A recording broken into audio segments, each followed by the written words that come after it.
Good afternoon everyone. For today's topic, we're going to tackle about appetizers. So when we hear the word appetizers, first thing comes to our mind is food.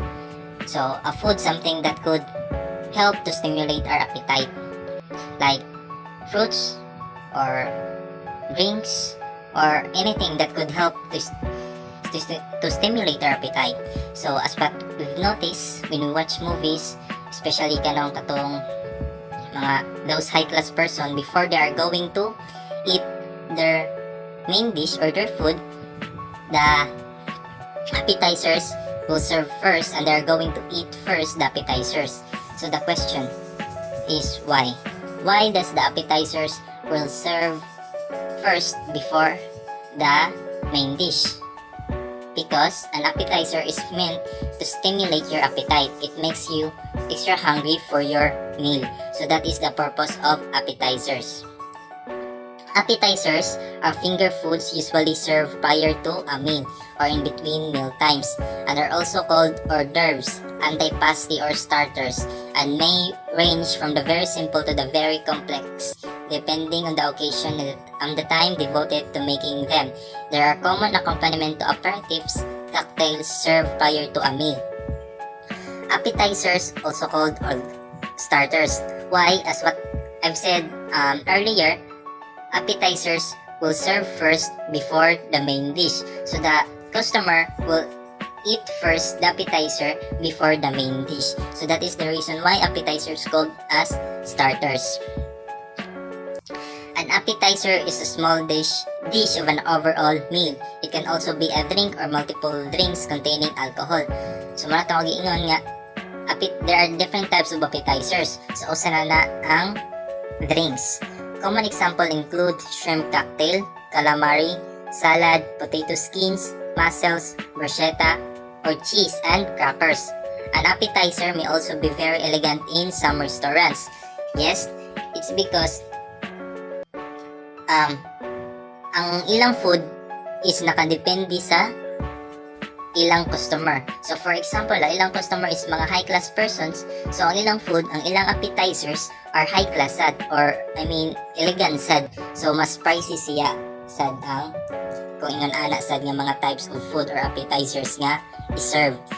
The purpose of appetizers, especially in a restaurant setting, is to keep hungry people feed until the main dish is served. Classification of appetizers. Number 1 is cocktails. Are usually juices of orange, pineapple, grapefruit, or tomatoes served with cold salad dressings.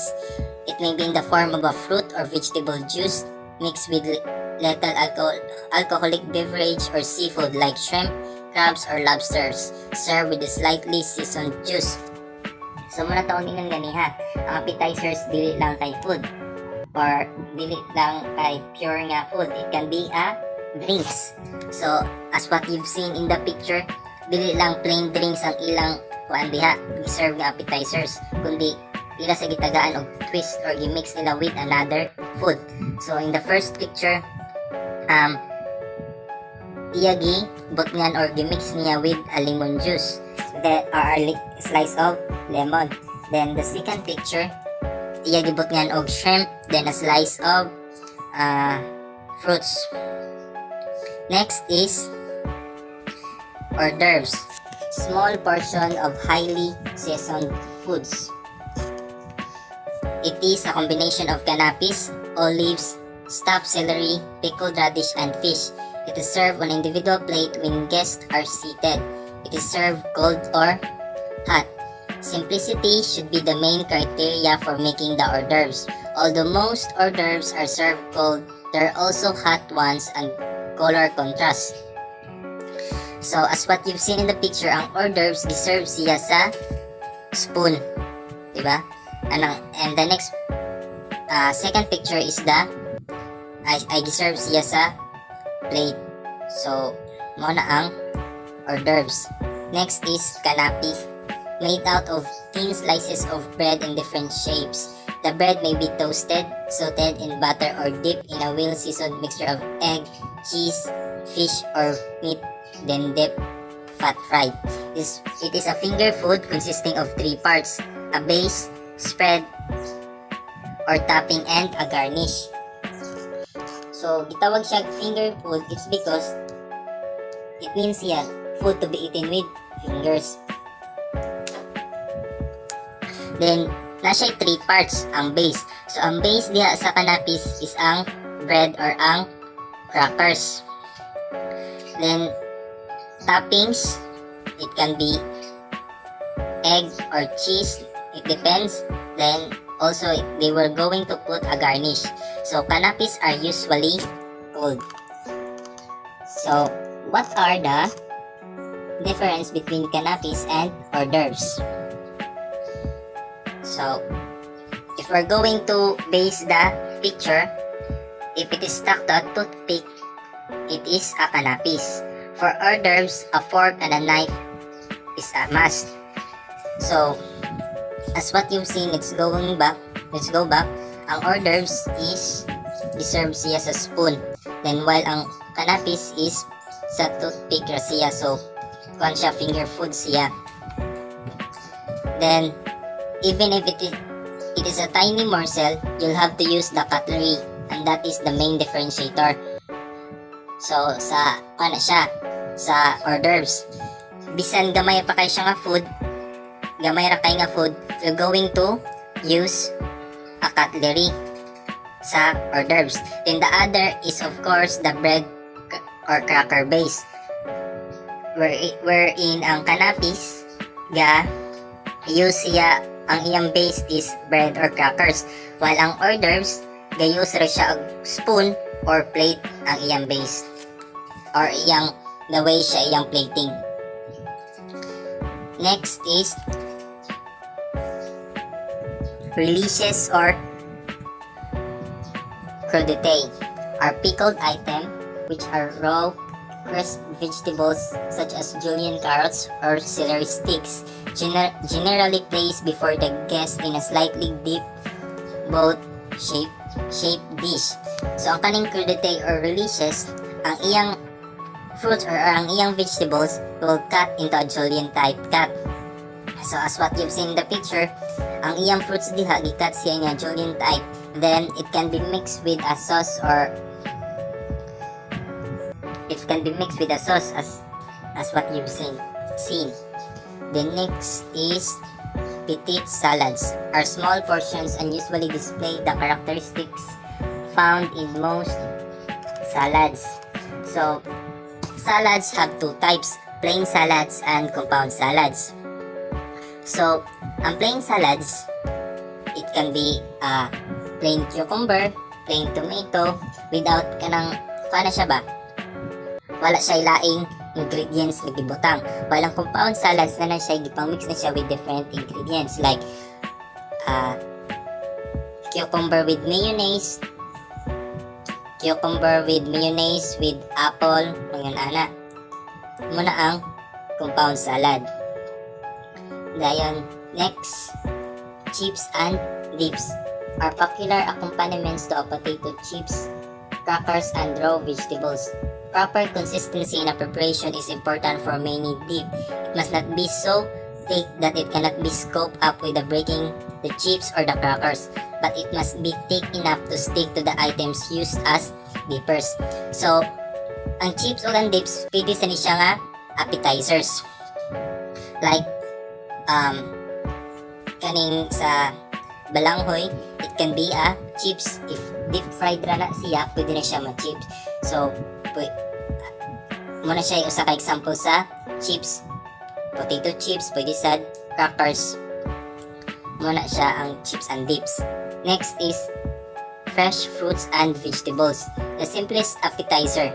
Fruits are good appetizer because they give an attractive appearance, fragrance, and appealing taste and delicious flavor. So, gitawag siya simplest appetizer because you can makita naman siya bisan diri sa to balay, di ba? The most common are katong banana, which is pwede ra matanom sa atong bakuran. Muna ang fruits and vegetables. Practical benefits of appetizers. So, appetizers aren't just around for tradition's sake. There are a number of benefits to serving appetizers. Appetizers take less time to prepare, allowing you to get food in front of your guests faster while providing additional time to finalize the main course. So, ang appetizers, makahelp sad siya sa mga chefs nga maka-prepare pa siya og much time for the main dish. Kaya ang appetizers man is less time to prepare man. So, manang maka-benefit siya sa chef nga part. Then appetizers can be much cheaper than main courses. If guests fill up on those, they won't need as much food for the main meal, which could ultimately save money. So, makasave ka og money, it's because naka-eat naman ka og appetizers, which is nanay sud imong tiyan nga dili na kay ka magkinahanglan og daghan pagpagkaon. So makasave ka og money. So maning gipambuhat sa mga dato. While kita ang mga ordinary people dili surag kaon, so mao nang taka-save og money. So mao na. So kidding aside So mo sa benefits appetizer can help you ultimately save money. Next is they work perfect for mingling times as well. While a main dish requires people to sit and eat, appetizers can easily be held and carried around while people socialize. So ang appetizer sa daw can be held and carried while socializing. So as what I've said earlier, ang appetizers is a finger foods. So it means food to be eaten with fingers. So madala ra nimo siya while nakigtabi ka or while galakaw-lakaw ka kay, di ba? Natoy types of appetizers nga gibutang na siya sa toothpick, which is ang kanapis. So muna siya sa ang benefits sa appetizers. You can socialize while eating. Then and lastly, people simply like appetizers. They taste good because of their small sizes. Everyone can try a variety of items too. Kaya ang appetizers man kay pang one bite naman siya or eat it, so meaning small. So maka-try ka og different or variety of items or the variety of food, di ba? Kaya dili makadali mabusog sa appetizers.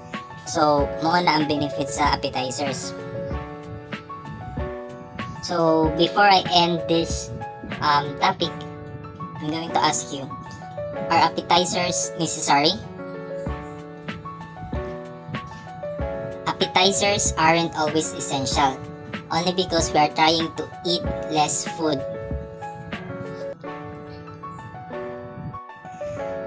So, if you are going to or trying to eat less food, so you're going to eat appetizers.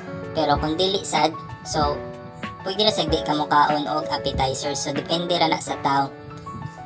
So I think that's the end of my topic. So I hope you learned something in my topic. And thank you and goodbye.